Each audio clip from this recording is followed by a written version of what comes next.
The following is a reading of the 24 poems contained in Inscriptions, the first section of Leaves of Grass by Walt Whitman.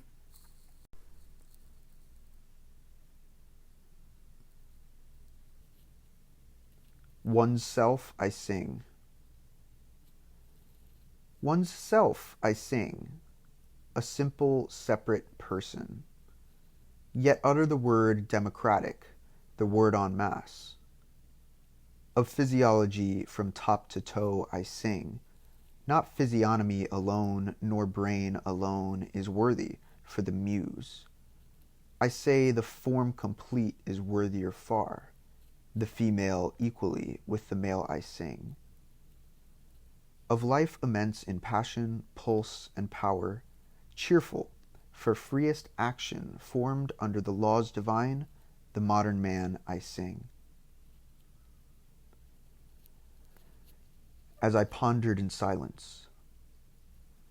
As I pondered in silence, returning upon my poems, considering, lingering long, a phantom arose before me with distrustful aspect, terrible in beauty, age, and power, the genius of poets of old lands, as to me directing like flame its eyes, with finger pointing to many immortal songs, and menacing voice, "What singest thou?" it said.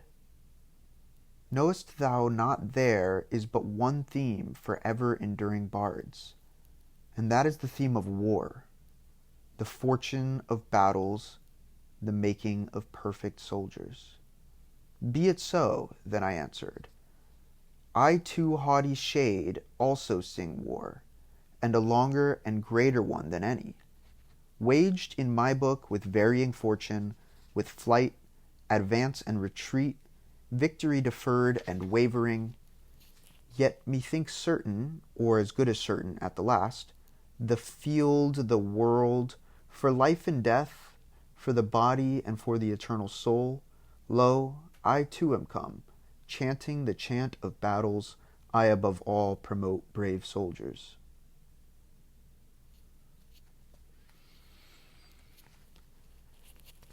In cabined ships at sea. In cabined ships at sea, the boundless blue on every side expanding, with whistling winds and music of the waves, the large imperious waves, or some lone bark buoyed on the dense marine, where joyous, full of faith, spreading white sails, she cleaves the ether amid the sparkle and the foam of day, or under many a star at night. By sailors young and old, haply will I, a reminiscence of the land, be read, in full rapport at last. Here are our thoughts, voyagers' thoughts.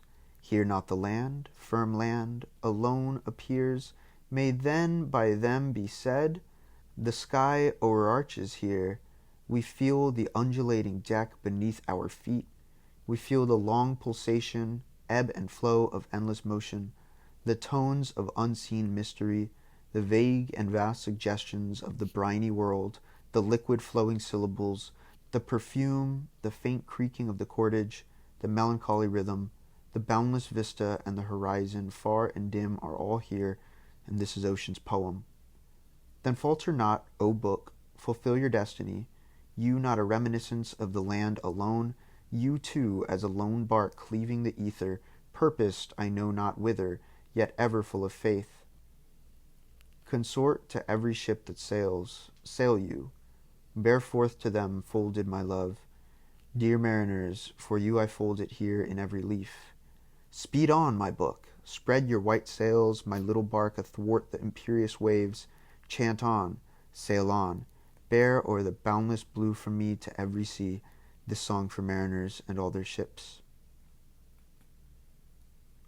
To foreign lands. I heard that you asked for something to prove this puzzle, the New World, and to define America, her athletic democracy. Therefore I send you my poems, that you behold in them what you wanted.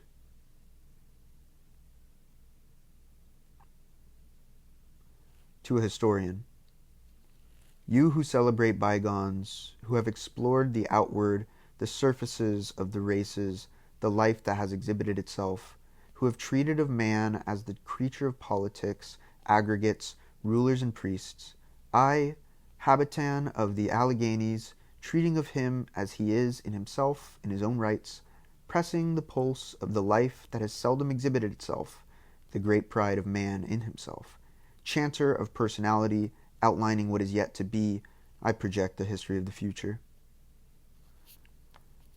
To thee, old cause.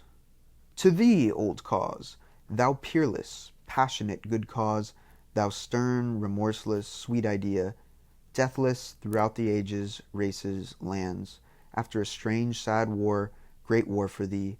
I think all war through time was really fought, and ever will be really fought for thee. These chants for thee, the eternal march of thee. A war, O soldiers, not for itself alone, far, far more stood silently waiting behind, now to advance in this book.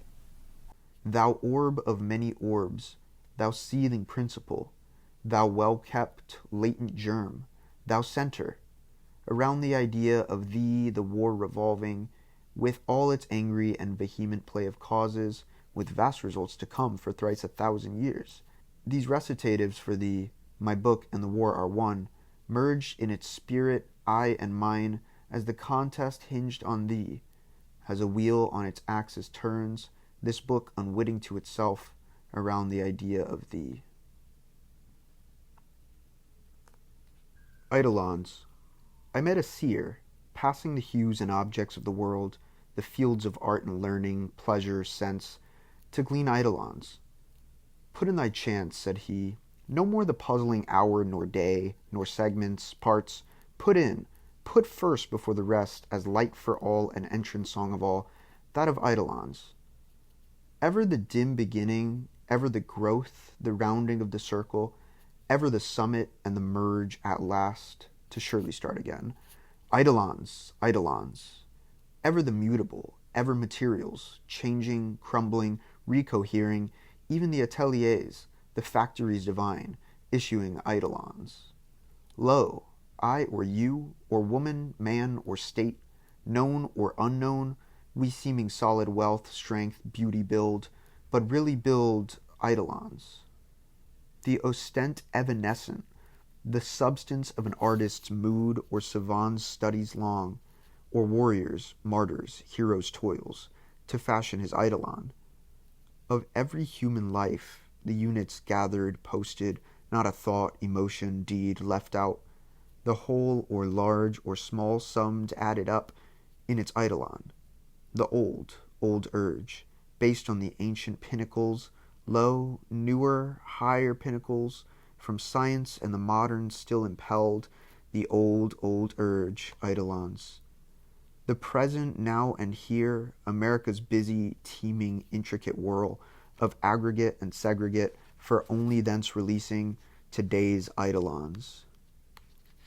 These with the past of vanished lands, of all the reigns of kings across the sea, old conquerors, old campaigns, old sailors' voyages, joining eidolons.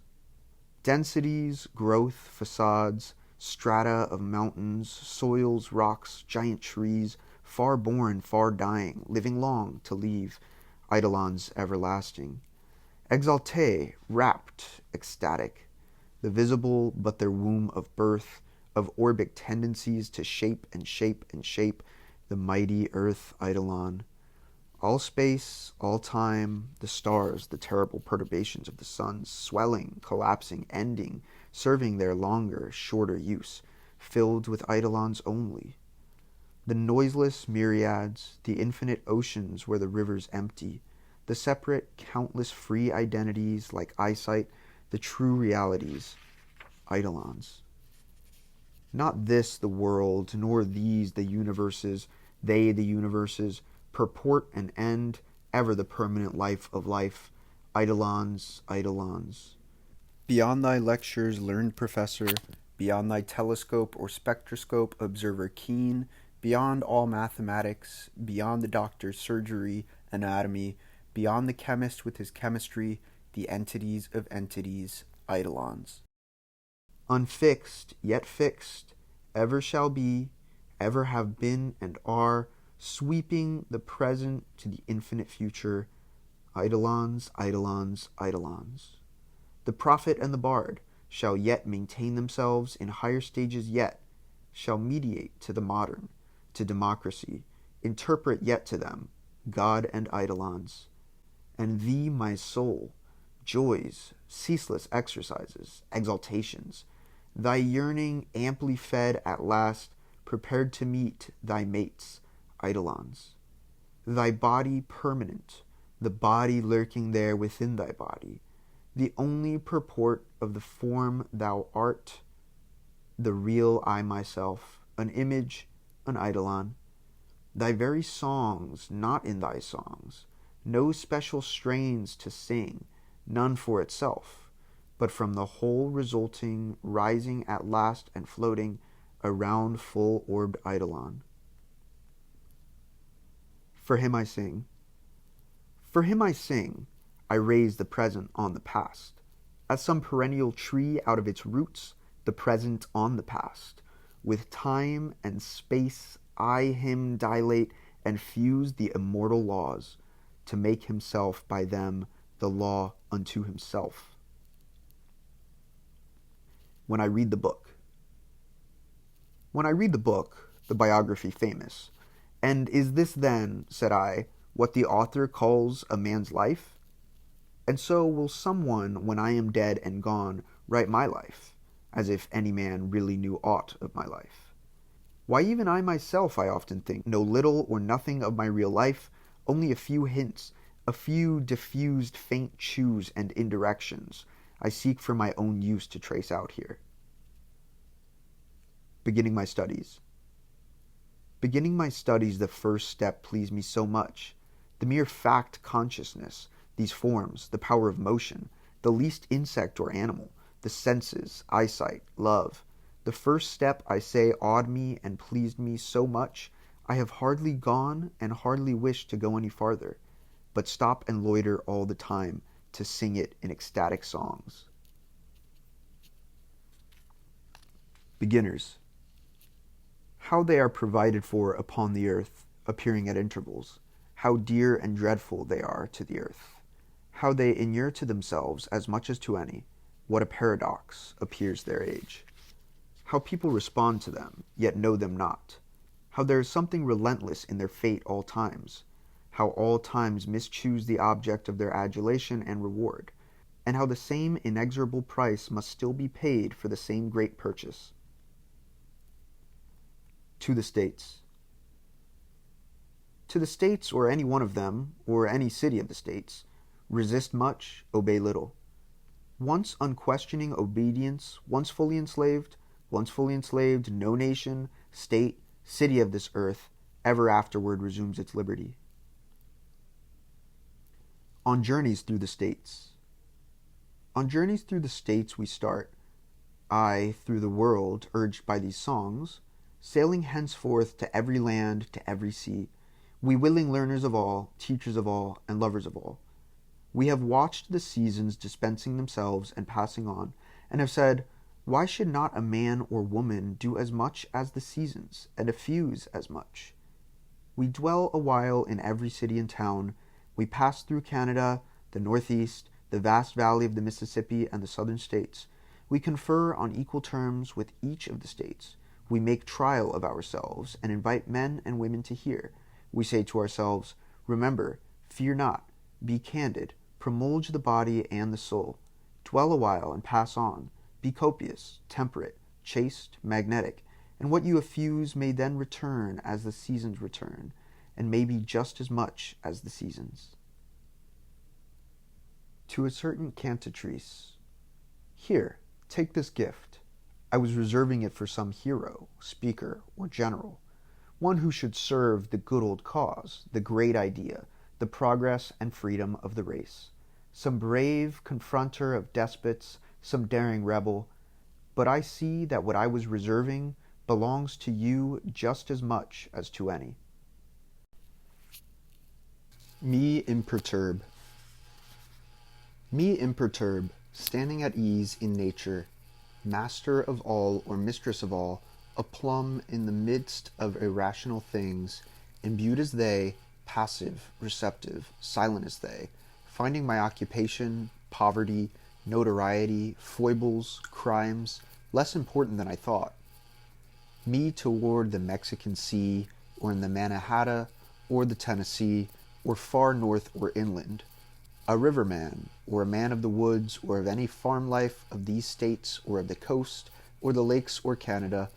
Me, wherever my life is lived, to be self-balanced for contingencies, to confront night, storms, hunger, ridicule, accidents, rebuffs, as the trees and animals do. Savantism. Thither as I look, I see each result and glory retracing itself and nestling close, always obligated, thither hours, months, years, thither trades, compacts, establishments, even the most minute, thither everyday life, speech, utensils, politics, persons, estates, thither we also, I with my leaves and songs, trustful, admirant, as a father to his father going takes his children along with him. The ship starting. Lo, the unbounded sea, on its breast a ship starting, spreading all sails, carrying even her moon sails. The pennant is flying aloft as she speeds so stately. Below, emulous waves press forward. They surround the ship with shining, curving motions and foam. I hear America singing. I hear America singing, the varied carols I hear, those of mechanics, each one singing his as it should be blithe and strong. The carpenter singing his as he measures his plank or beam, the mason singing his as he makes ready for work or leaves off work, the boatman singing what belongs to him in his boat, the deckhand singing on the steamboat deck, the shoemaker singing as he sits on his bench, the hatter singing as he stands, the woodcutter's song, the ploughboy's on his way in the morning, or at noon intermission or at sundown, the delicious singing of the mother or of the young wife at work, or of the girl sewing or washing, each singing what belongs to him or her and to none else, the day what belongs to the day. At night, the party of young fellows, robust, friendly, singing with open mouths their strong melodious songs. What place is besieged? What place is besieged, and vainly tries to raise the siege? Lo, I send to that place a commander, swift, brave, immortal, and with him horse and foot, and parks of artillery, and artillerymen, the deadliest that ever fired gun. Still though the one I sing, one yet of contradictions made, I dedicate to nationality. I leave in him revolt. O latent night of insurrection, O quenchless, indispensable fire. Shut not your doors. Shut not your doors to me, proud libraries, for that which was lacking on all your well-filled shelves, yet needed most, I bring, forth from the war emerging, a book I have made.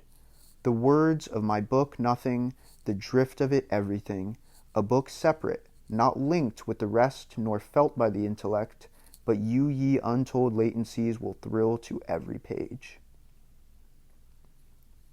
Poets to come. Poets to come, orators, singers, musicians to come. Not today is to justify me and answer what I am for, but you, a new brood, native, athletic, continental, greater than before known. Arouse, for you must justify me. I myself but write one or two indicative words for the future.